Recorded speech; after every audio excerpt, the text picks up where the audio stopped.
வணக்கம் ஃப்ரெண்ட்ஸ், உங்களை பிரம்மஞானம் பிரபஞ்ச ஞானம் யூடியூப் சேனலுக்கு வரவேற்கிறேன். இன்றைக்கி நம்ம பார்க்க போகிறது முருகன் அப்படின்ற ஒரு தலைவனாக இருக்கலாம், கடவுளாக இருக்கலாம். அவரை பற்றி தான். அவர் ஆக்சுவலாக சிவனுடைய நெற்றிக்கண்ணில் இருந்து பிறந்தார் அப்படின்னு சொல்கிறாங்க. 6 தாமரைப்பூவில் அந்த நெற்றிக்கண்ணிலிருந்து வந்த சக்தியானது விழுந்து அவரை கார்த்திகை பெண்கள் காப்பாற்றி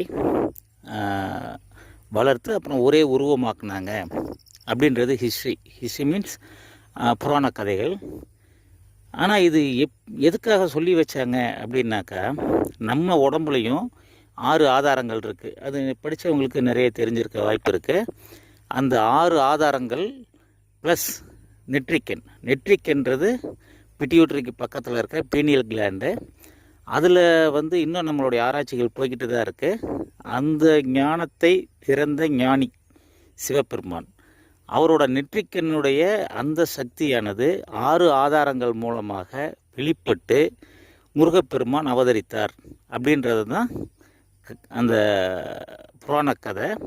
ஆக்சுவலாகவே அந்த 6 ஆதாரங்கள் மூலமாக நாம் ட்ராவல் பண்ணும்போது, ட்ராவல் மீன்ஸ் நம்மளுடைய வாசி யோகத்தின் மூலமாக அதை நம்ம அட்டைன் பீனியல் கிளாண்ட் செக்ரேட் ஆகி ஒரு மாபெரும் சக்தியாக உருவெடுக்குது. இதை தான் நமக்கு புரிகிற மாதிரி ஒரு புராணமாக சொல்லி வச்சுருக்காங்க. ஸோ முருகப்பெருமான் அவதாரம் அப்படின்றது நமக்குள்ளே நடக்கக்கூடிய வாசி யோக ட்ராவல் தான். ட்ரை பண்ணி பாருங்கள். ஓகே, பாய்.